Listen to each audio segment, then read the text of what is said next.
my channel, Adia Sharel.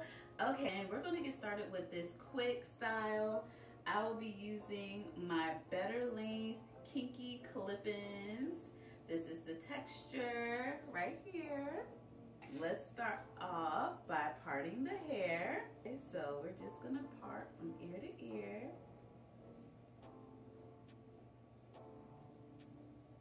All the way around. Right now is the perfect time to subscribe to the tribe for more natural hair tutorials, protective styles, makeup, all of that. Make sure you're here for it. Once that is done, I'm going to split this front section into two. So you see me just parting it right down the middle of this front section. And there you have it. I'm going to do a diagonal part. For some reason, I'm missing footage of me doing these first two braids, but that's okay. I'm going to show you in the last two. You see how I did a diagonal part. I am covering my section with gel all around the perimeter just to smooth it out. And then I'm going to start right at the corner of that part at the diagonal and cornrow it all the way down.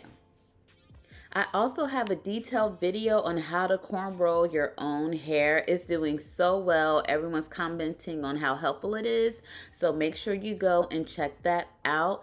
This could be switched out with a flat twist as well, or you could just lick your hair down and bring it to the back. Whatever works for you, whatever you're in the mood for. You know, you gotta go with the mood, the vibes. And I mean, since you're here already, I might as well just give you a quick little recap on how to cornrow your hair. So basically, you have 3 strands of hair. And what you're doing is bringing the outside strand into the middle on one side, then switching over, bringing the outside strand to the middle on the other side. That's the easiest way for me to understand it and make it make sense. Yeah, you're just constantly taking that outside strand and sliding it on into the middle and picking up little pieces of hair each time.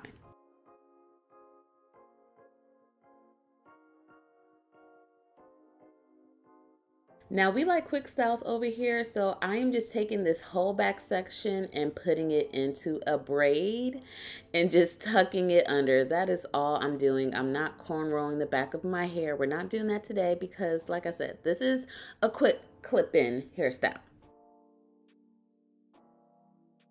Now for the fun part, you're going to grab your clip-in and start attaching it to the back section. Make sure you're really careful. Since it's not braided in the back, I am very mindful of how I attach the clip-ins to these loose parts of my hair. You definitely don't want it tugging at all because that's what will cause the breakage. So make sure it's really clipped in there, really secure. Okay, secure the clip-ins, baby girl. And make sure you keep watching just to see the placement of the clip-ins. Also the distance between the clip-in you're adding and the one behind it. You just want to see the spacing so it could flow. Now the good thing with curly clip-ins, you could get away with it not being perfect because there's just so much volume in there that will really cover up any mistakes. So if you're new to clip-ins, I definitely recommend curly clip-ins. There is room for error, especially if you're a beginner. Now I'm taking my last clip-in. I took out the clips actually, and I am laying it upside down with it flowing over the front of my face. And I'm taking bobby pins and I'm pinning it right up behind my cornrow. The actual style in the front, yeah, right up in there. And the closer you get to that cornrow, the better it will be. This method is used so you won't have to have a leave out. Like, this is a win-win. There have been many a times in my life where I was fighting with my leave out. I just can't do it. I just can't.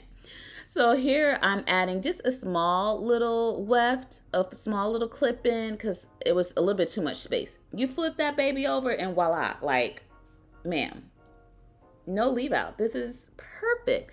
I'm going to go ahead and pin my cornrows to the back.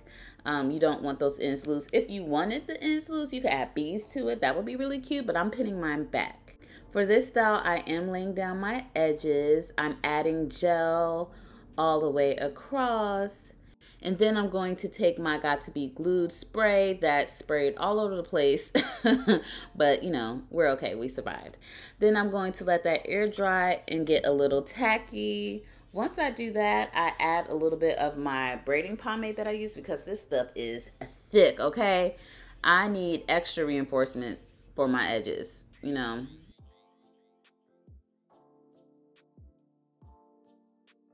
I'll be over here trying y'all with my little swoop-de-doops, okay? We are getting those edges pulled back and right at the ear as well. And here are the final results. Thanks for watching.